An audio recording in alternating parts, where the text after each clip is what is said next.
At the highest levels of the Republican Party, there's all this talk recently about how reasonable they're going to be about abortion.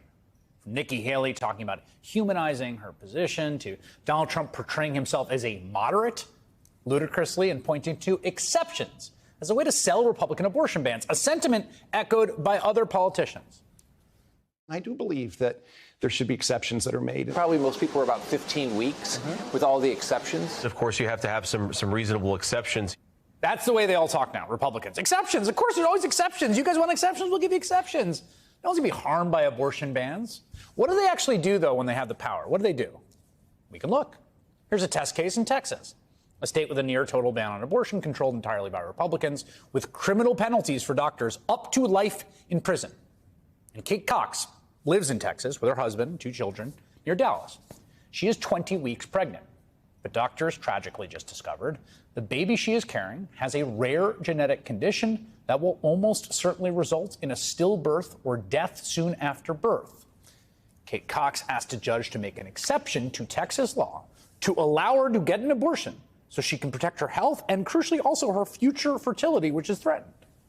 Yesterday, a judge, under extraordinary circumstances, agreed, issuing an order allowing her to obtain that medical care. And then immediately, the Republican Attorney General Ken Paxton threatened to jail her doctor and sue the hospital or any hospital that performs it if they provide this abortion care. He is now petitioning the Texas Supreme Court to prevent Kate Cox from getting the reproductive care that her doctors say she needs, from getting an exception to the state's abortion ban. Eleanor Klebanoff is the women's health reporter for the Texas Tribune, where she's been closely following this story, and she joins me now.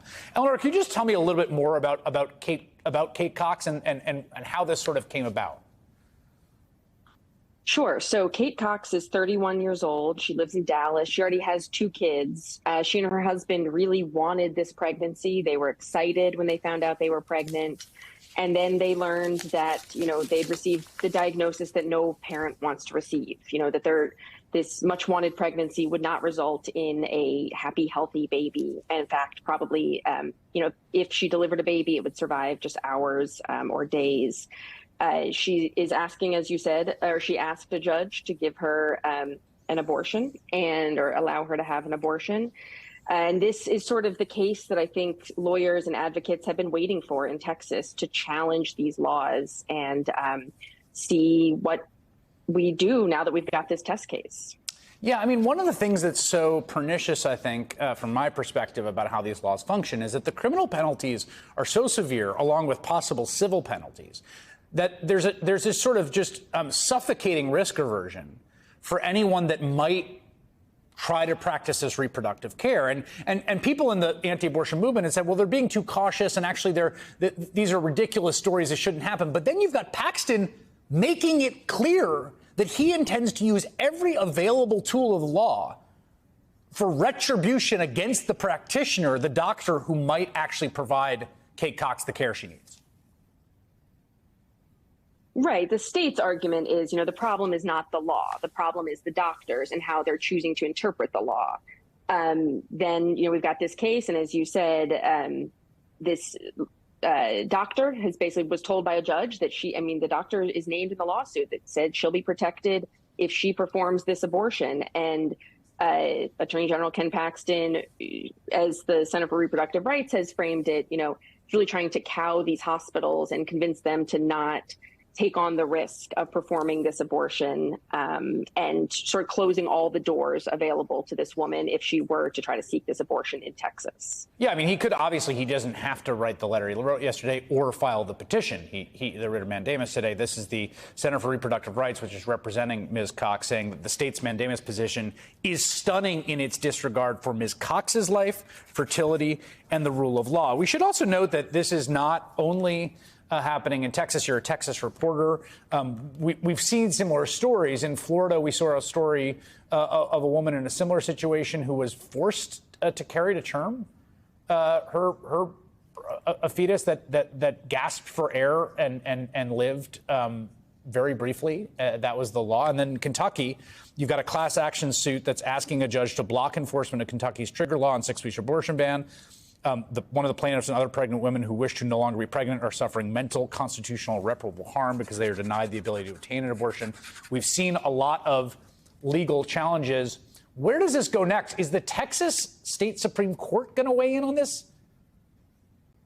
Yes, we are essentially waiting for the Texas Supreme Court to tell us what happens next here. Everyone is on the edge of their seat. The Texas Supreme Court is also considering this larger case that has 20 plaintiffs that, they've already heard arguments in that case. That sort of proceeding on the normal timeline. It'll be weeks or months before we get a ruling on that case. This case, for obvious reasons, moving a lot faster. We expect a ruling from the Texas Supreme Court tonight, this weekend. We'll see. Is there? I mean, obviously, Paxton is a special snowflake.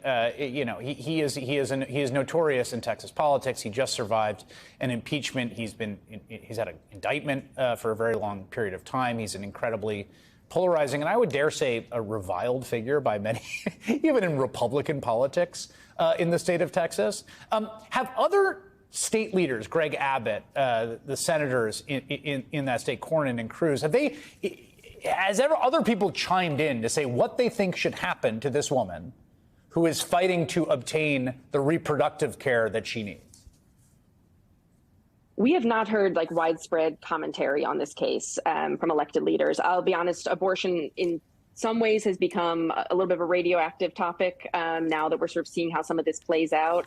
Early on, right after the Dobbs decision, Governor Greg Abbott said, he'd like to see some clarity in the law and in the exceptions. Now that that's sort of playing out in front of the courts, we're broadly hearing people saying, they just want to wait and see what the courts do. But I'll say, we had a legislative session earlier this year. Texas has spent most of this year in special sessions, and there has not been any talk about adding to the exceptions, clarifying the exceptions, or really changing anything to do with the law. So the legislators seem to be pretty much content with the way things are, or at least content to see what the Texas Supreme Court does. Yeah, this is the policy of the state of Texas. Its legislators, its governor, its attorney general, who have put this regime together that now has Ms. Cox in the situation she's in. Eleanor Klebanoff, thank you very much.